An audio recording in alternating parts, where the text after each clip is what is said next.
Vedare tinokugamuchirai zvekare kune chimwe chirongwa pano paZim Facebook Secrets and Confessions. Tadzoka zvekare nemamwe messages. Regai tibva tapinda messages edu atadzoka takakubatirai. Message edu yekutanga yakamira sekudai so: hanzi makadi zvenyu mukoma Nashi, ndiri kukumbirawo kuti munge muchindipostirawo nyaya yangu, asi vigaiwo chitupa changu mukoma Nashi. Inini mukoma ndiri murume ane makore 28 ekuberekwa. Mukoma ndinogarawo munzvimbo yeChitungwiza. Nyaya yangu zvizere yakamira sekudai so: ndakanga ndiri muHarare CBD, saka ndaiva ndava kunzwa nzara. Pandakaona kuti ndainge ndava kuziya nenzara, ndikati no, munhu anokwanisa kuzotosvika pakuba chaiko. Regai ndingoshingirira ndingotora kamari ako kandainge ndichida kushandisa zvimwewo, ndikabva ndati regai ndingotsvakawo chikafu chakachipa. Ndakabva ndapinda zvangu maOK mushop kuti ndinge ndichitsvaka zvekudya. Saka ndiri mukufamba ndakabva ndazosangana neumwe mukadzi. Mukadzi uyu ainge aine troli dziya, troli hombe, ainge achirakidza kuti ainge achitenga zvinhu zvakati wandei. Saka zvakazoitika ndezvekuti akabva azotanga kunditaudza, akabva anditi kana zvaibvira inini ndikamubatsirawo kupusha troli iyoyo,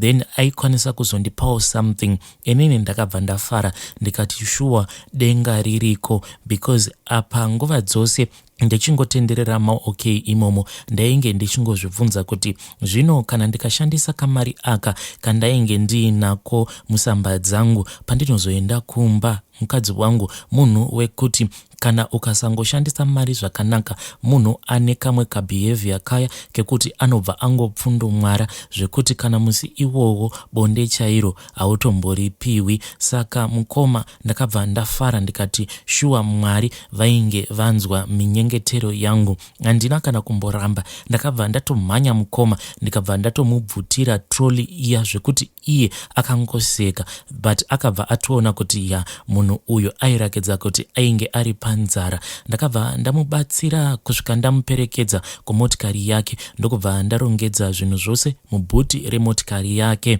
Iye akabva anditi dzosera troli iyo, then over wazodzoka ndichikupa mari yako. Ndakabva ndamhanya paya ndichinodzosera troli iya ndichiitira kuti mukadzi uyu asazotiza asati andipa mari iyo yaainge andivimbisa. Panguva yacho mukoma ndainge ndichingozviudza kuti gondo harishayi, ndichingozviudza kuti kunyangwe akandipa $, at least ndinokwanisawo kutenga something nedhora iroro.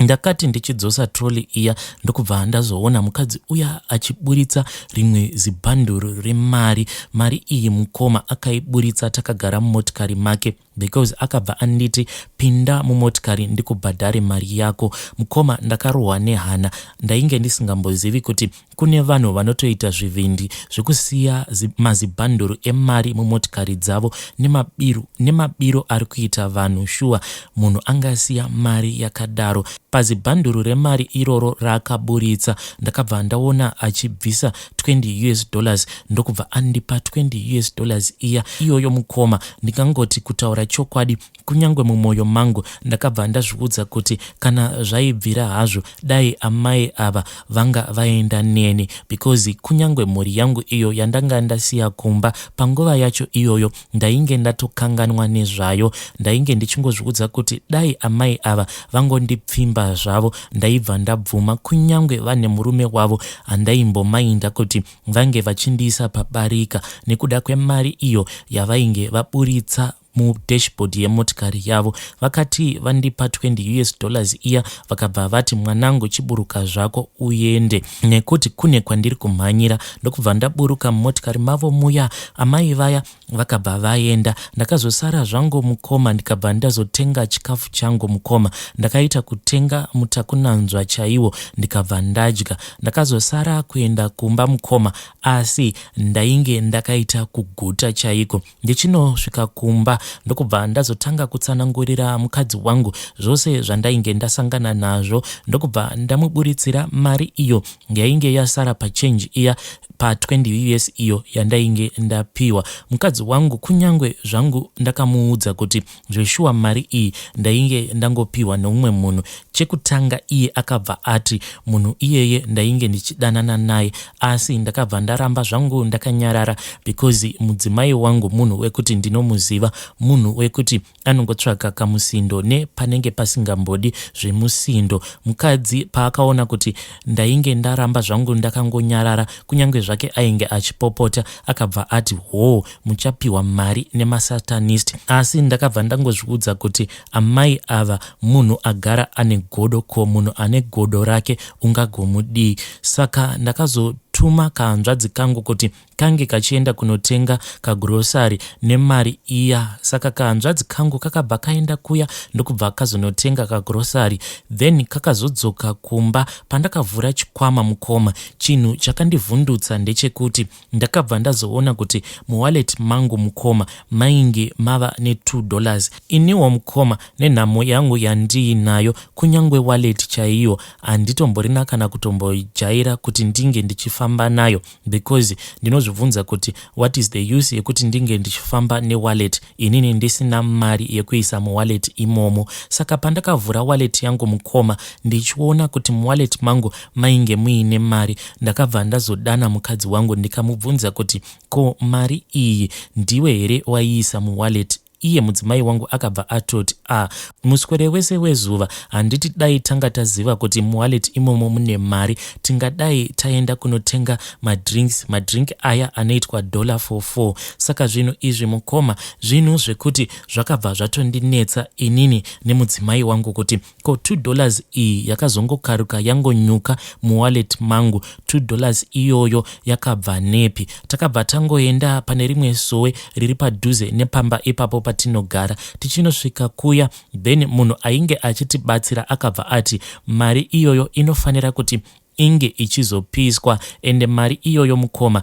yakabva yazopiswa. Asi zvinhu izvi mukoma zvandakasangana nazvo nanhasi uno zviri kugara zvichingondinetsa kuti ko mari iyi yakabva nepi, because kamari kose ako kanenge karimo mumba medu tinenge tichitoziva kuti tine kadhola kedu kari pakati.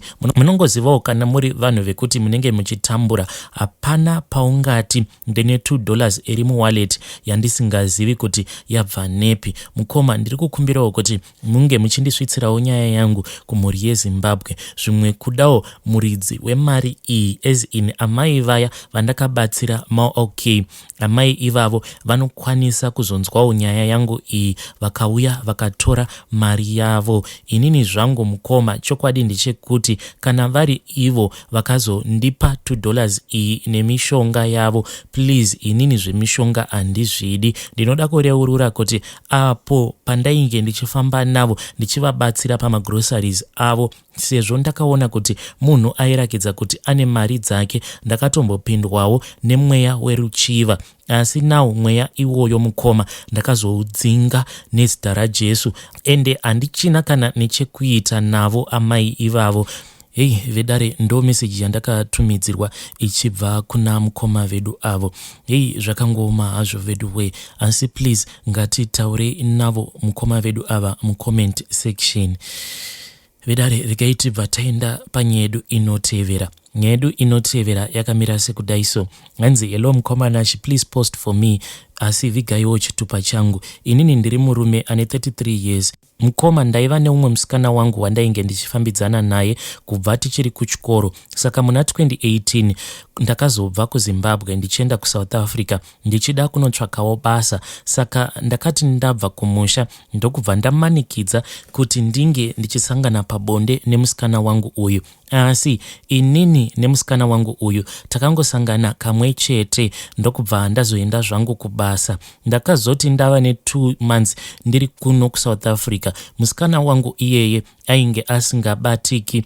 All of a sudden musikana wangu uyu ndakabva ndazoona achinditumidzira friend request paFacebook anditumidzira friend request ndokubva ndazoaccepta. Iye akabva azondipa phone number dzake achindiudza kuti data rekuti ange achipinda paFacebook aisakwanisa kuriwana every day. Ndakabva ndazotora namba dziya ndokubva ndazoona kuti musikana wangu airakidza kuti namba dziya dzandakamusiya achishandisa apo pandainge ndichiri kuZimbabwe ainge adzichinja. Ndokubva tazotanga kutaura kuya mukunotaura. Iye akabva andiudza kuti ainge akabirwa foni yake hanzi ainge akabirwa foni yake nembavha.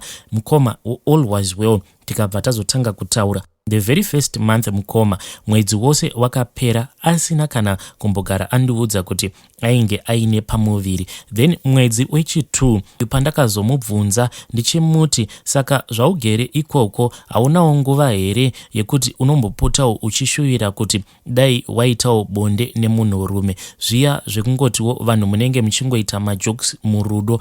Then iye ndo paakabva azongonditumidzira message achiti izvezvi handina kana shungu nemunhurume nekuda kwekuti ndine pamuviri. Mukoma, zvinhu izvi zvakabva zvandinetsa kuti ko munhu why all of a sudden ava kundiudza kuti ndine pamuviri. Mukoma akabva andiudza kuti iye ainge aine pamuviri apo painge patova ne2 months. Saka mukoma, iniwo ndakabva ndangoti regai ndingozvitorera mukadzi wangu. Then ndokubva ndazomutumidzira mari ndokubva azouyawo kuno kuSouth Africa. Saka mwana uyu mukoma akazotosvika pakuzvarwa. Makore ose awa ndainge ndisitomborina pfungwa dziya dzekufunga kuti musikana wangu uyu maybe akandipomedzera mimba isiri yangu, zvekutotiwo akazototi auya kuno sezvo panguva yacho ndainge ndichiri kuwanawo zvimari. Ndokubva ndazotokasika ndikabva ndazotoendawo kuti ndinge ndichienda kunorora mukadzi wangu. Nanhasi uno mukoma tigere tose. Saka zvakazoitika mukoma ndezvekuzoti kubasa uko kwandinoshanda. Saka zvakazoitika mukoma ndezvekuti last year iyo kubasa uko kwatainge tichishanda kurestaurant ikoko kwakabva kwazouya umwe musikana uyo watakazotanga kushanda naye.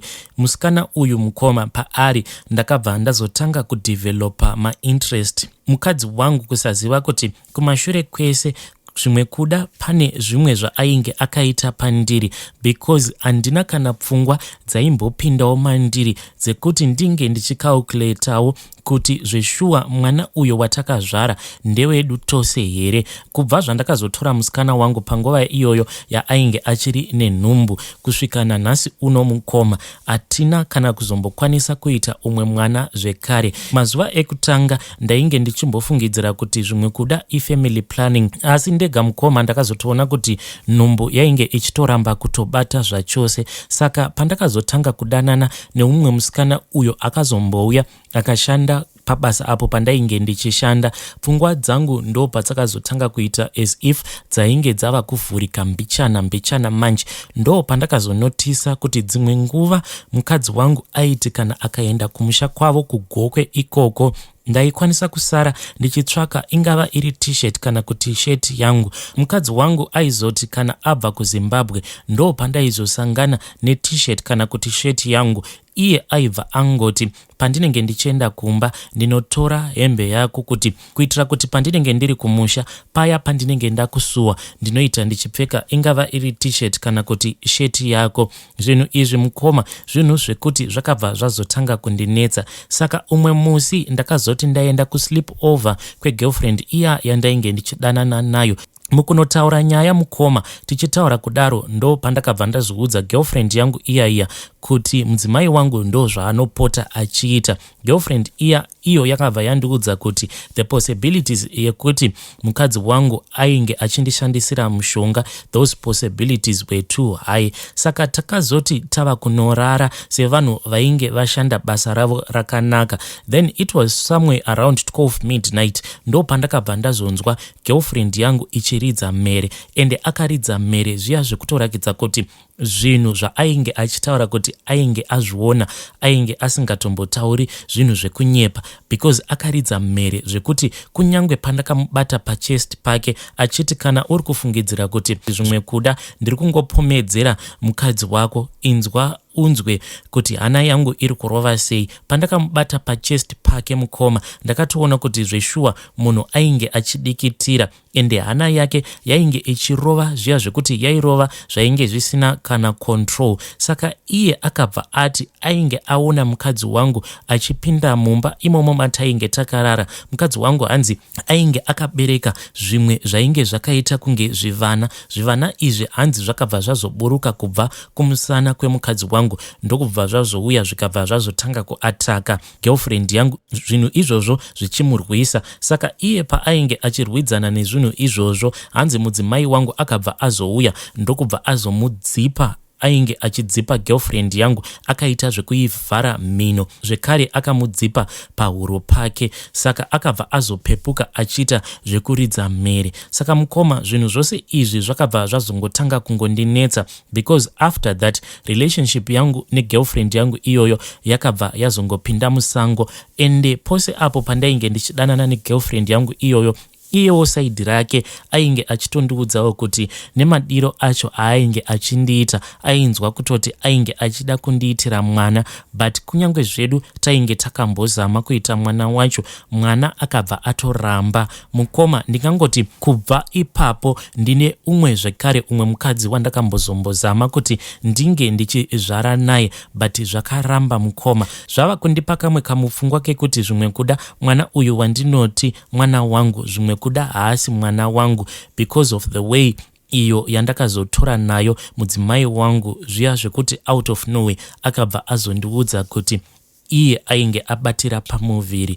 Please, muri yeZimbabwe, ndiri kukumbirawo kuti munge muchindipawo maadvices, nekuda kwekuti kunyange ndikazviudza kuti ndinoda kuendawo kuma-DNA, asi pacho pandinenge ndava kuda kuunganidza mari, ndinobva ndazongosangana nemamwe maproblems, as in mwana anokwanisa kungorwara, kana kuti kumusha uku unongoudzwa kuti pane zvimwe zvinenge zvangoitika zvinenge zvichida mari. Saka pose pandinozamawo kuti ndinge ndichisungirira mari yacho mukoma, inobva yazongopeperetswa nemhepo. Ende handinawo tumwe tumabhindauko twandingatoti tumabhindauko utwu tunokwanisa kutondipawo some side money, zvekuti mari iyoyo inenge isingazivikanwe nemudzimai wangu. Mari yangu yose ndinongoiwana papay yangu, ende mari iyoyo, mari yangu nemari yemudzimai wangu yose inongopindira mukadhi 1. Saka kunyange ndikati ndiri kuda kusevha mari, mudzimai wangu anobva atondibvunza kuti ko mari yamuri kuda kusevha imari yei? Saka ndinobva ndashaya mhinduro. Please assist me, muri yeZimbabwe. Hey vedare, ndo message yandakatumidzirwa ichibva kuna mukoma vedu avo. Hey, zvakangoma hazvo veduwe, hanzi ndiri kutsvakawo advice. Please ndipeiwo advice.